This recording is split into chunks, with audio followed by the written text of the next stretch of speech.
Welcome to the Dr. Mumbi Show. My name is Dr. Mumbi Saraki. How you guys doing? How is everything going? Thanks to all the subscribers out there, guys. Don't forget to subscribe if you haven't. Don't forget to push that notification button if you haven't. Thanks to all the people who have donated to the show. You guys, the more you donate, the more we're able to research and put shows out daily. So go ahead and, shoot us something in the PayPal. Now, I just came from holiday. It's a new year, 57779, and I feel great. Although the news that's been coming out is so depressing, and I know I got so many emails about what's happening with Zambia, and a lot of people wanted me to comment on is Zambia now, Zam China. Actually, you guys, it's not even a funny story. Zambia is the first African nation to become a full Chinese colony. And, we joke about some of these things, but what has happened is really, really tragic. And I warned you guys this is what was going to happen. But also this shows you that we're closer and closer to a major global war. Because I told you, the Europeans are not going to just sit back and let China take over Africa. Now, what has happened is that Zambia defaulted on a couple of loans. And so they lost their power company, Zesco, and that has been taken over by the Chinese. Their major national electricity company is now being run by China. Now, if that isn't even worse, they've also lost, a few months ago, they lost their Zambia Broadcasting Corporation. It's called the ZNBC. I think it's the Zambia National Broadcasting Corporation, which is now fully owned by China. And, the government has been denying that this is the case. They've been trying to play cute. They've been trying to play, like everything is okay. But they have actually been in secret talks over how their national electricity company would be taken over. This is crazy. Do you think an African country would be allowed to run China's national electricity company? And, it just shows you that China's neocolonial strategy is reaching ahead. I mean, it's reaching its climax. They've been doing this covert business for so long. And now, they've got their tentacles so deep inside. They've got their tentacles so deep inside that it's going to be hard for some countries to turn back. Now, what's happened is, the whole strategy is they encourage indebtedness. So, hey, they come with the money. They come with the money. They give you. Then they, once you default, they start to take over strategic assets because of failure of repayment. And you see, what China has done is they have studied countries that are corrupt. They have studied countries that, that are greedy, that have greedy leaders, which is most African nations. And that's why we find most African nations are in this situation. And then they kind of have this, their long-term outcome is the effective ownership of commanding heights of the economy. Remember, I did that thing on the Seven Mountains Prophecy, health, economy, etc., media, entertainment. So they come in, they give you a deal you can't refuse. They pour that money on you. They pour that money on you. They pour that money on you. And then all of a sudden, they come collecting. And they're very vicious when they start collecting. And you know what? Even the Chinese government, they know they actually have a problem in Zambia and other nations. But you know what they said? They were just like, us, we're protecting the Chinese. If your people cannot negotiate for you, if Zambians cannot if the Zambian government and the Zambian politicians cannot look after the interests of Zambia, that's not our fault. But this is not going to be possible. And you know what? I was doing deeper research into this matter, and it gets even worse. Now, Zambia's president was actually in China last week for the China-Africa summit, and I'll talk in the future about the $61 billion or $60 billion that the Chinese government allegedly gave to Africa with no strings. There ain't no free lunch.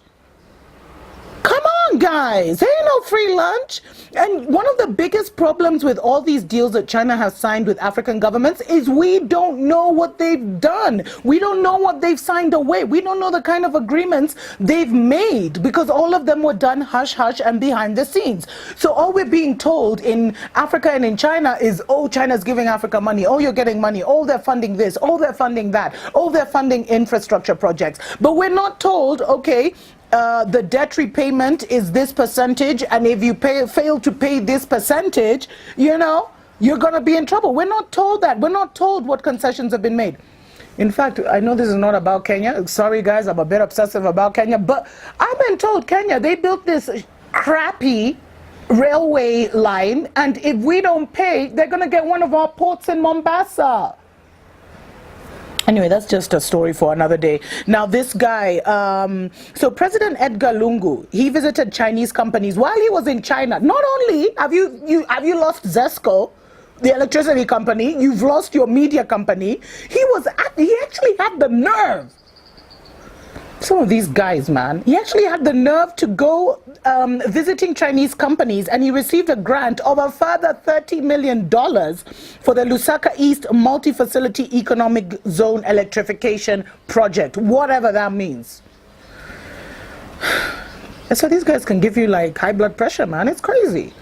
And so President Edgar Lungu, he came to power basically Zambia signed an $8 billion, when he came to power, Zambia signed an $8 billion Chinese loans in financing. Now, over $5 billion of this hasn't been added to the total. Now, that's what Zambia is claiming. They're claiming they haven't received $5 billion, or they haven't been able to account for $5 billion of the $8 billion. Although China says it was dispersed, it was released. And get this, the finance ministry doesn't even have the manpower to police and monitor and disburse the funds.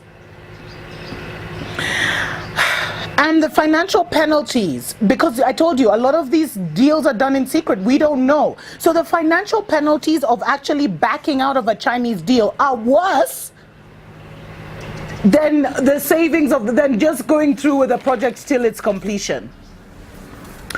So a lot of contracts have been signed in secret. It's a problem. We don't know what our governments have done, and that's why I am telling you, in the next few years, because you know the next election for Zambia is I think 2020, somewhere there, you're going to see a lot of African governments toppling. A lot of African governments toppling because they have sold our souls to the devil, literally.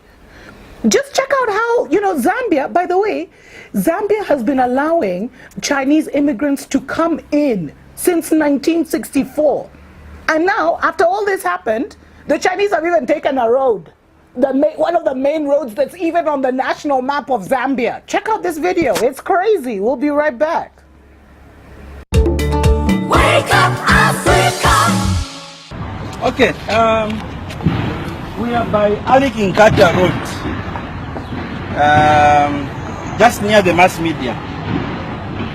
Now, you can come and see here.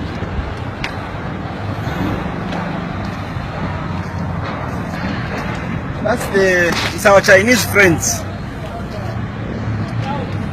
Now, this road has been there since independence. So you are telling us that this road that has been there, it is there on the map of Zambia. Yeah? The Chinese will come today and you put a more and close the road.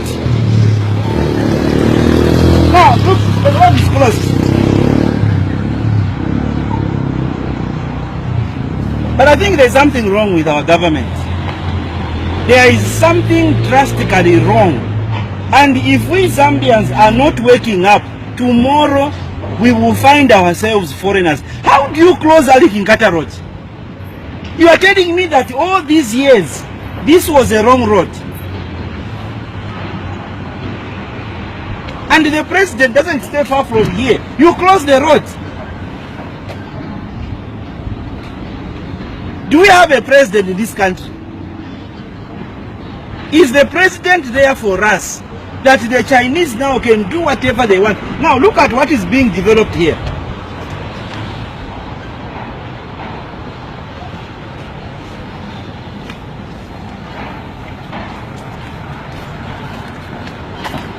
So if the Chinese can be closing roads, this is a problem.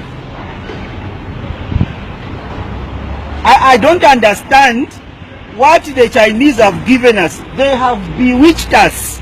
The Chinese have bewitched, including all the government officials, that they can do what they like. And this must be stopped. There's just no way you can do this kind of thing. When you are doing your planning, you must remember a road is a road. You want to inconvenience all of us because of these malls.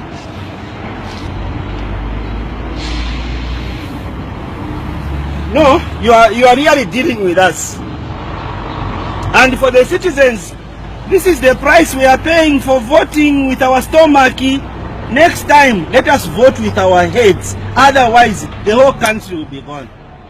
It's a challenge. Look at it now. You can see. They even put it where the road is. Look at the Chinese weights. You see what they have done? They have used Chinese weights so that they confuse us.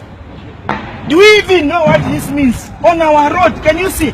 From the road here. This is the road. And where the road ends. This is where the road ends. And what you read is Chinese. We don't know what this means. Whether they are saying Wazambia nimevipua stiziva.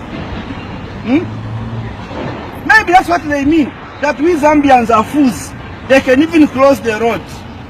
The Chinese, we are telling you, watch your space. 2021 is coming.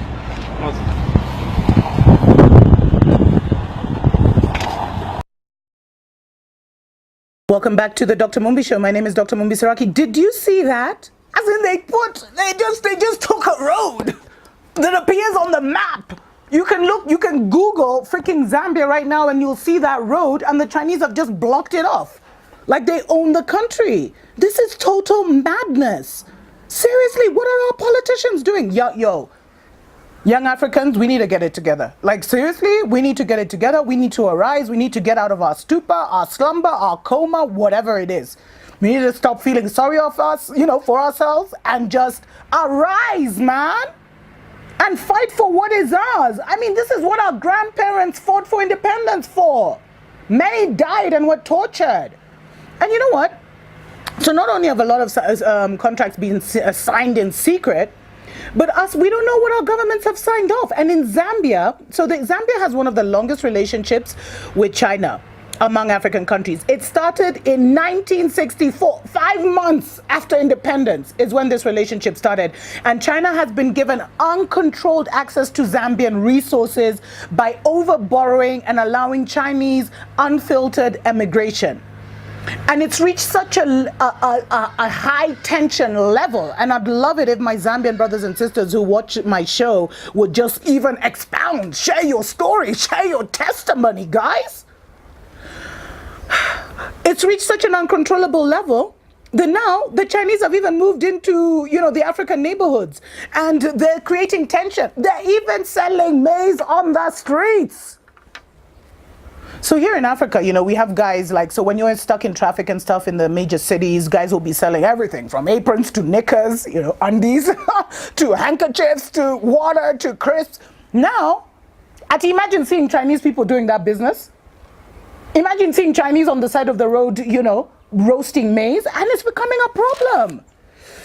And in fact, I was reading, there's been such a high influx of Chinese to Zambia since 2015 that many believe, many have started thinking this was Chinese government driven. Of course, they're happy for their people to be, to emigrate and take over and colonize. They're happy for that.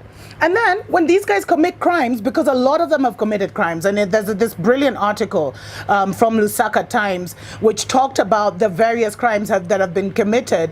The Chinese, a lot of corrupt Chinese have moved to Zambia. A lot of thugs and criminals who are into corrupt deals. So corruption has reached epic proportions in Zambia. And when the government tries to call out the Chinese, what happens? The Chinese government says, oh, don't touch my people, don't touch my people. It's crazy, it's madness, it's nuts. And it's become such a problem because contractors are moving, traders, wholesalers, farmers, manufacturers, importers, exporters, and criminals who want to seize the vast resources of Zambia and are looking for an escape route from poverty. Because China just came out of being a third world country. And it's even become common now for people to say China first, Zambia last. Imagine. So, you know, a lot of Zambians have been complaining because Chinese have been allowed to acquire large tracts of land. So there's little land left for Zambians. You guys, you're thinking it's a joke when I say Zambia is now a Chinese colony. There's been a lot of loss of employment opportunities because they're bringing everyone, cooks, bakers, electricians who learn online, engineers who learn online. They've brought a lot of lawlessness and corruption. They're crowding out Zambian SMEs because they're even doing the small business of even selling maize on the streets. And they're racist. And a lot of Zambians have complained about the racism and the environmental degradation. They're even in Zambian markets. You know where the Zambians now, you go, you sell your vegetables and your fruits. They're even there selling fruits and vegetables and competing with Zambians. It's shame on the Zambian government. Shame, shame, shame on President Edgar Lungu or whatever his name is. Shame on him. And the sad thing is, because of all the loans that have signed and because of the defaulting, future Chinese generations will be entitled to Zambia's precious resources. So the children that have not even been born will be born into a neo-colonial China. Might as well call, you know, Zambia a colony of China. It's a mess. And something needs to happen. Imagine something needs to happen. Guys, we need to awaken. We need to get out of our stupor, get out of our problems. Zambia, you guys need a revolution. You guys need a revolution, man. You guys need something. You guys need to awaken. Aren't you? Are you just going to stand by and let this happen? Anyway, guys, it's my first show back and I'm already like so emotional. I need to talk more about what is happening just with China in general and why, guys, the Third World War is coming. The Third World War is almost upon us, and I'll be sharing that in the next Africa Watch. God bless you. God bless your family. God bless Zambia. May liberation come to your shores. Mwah.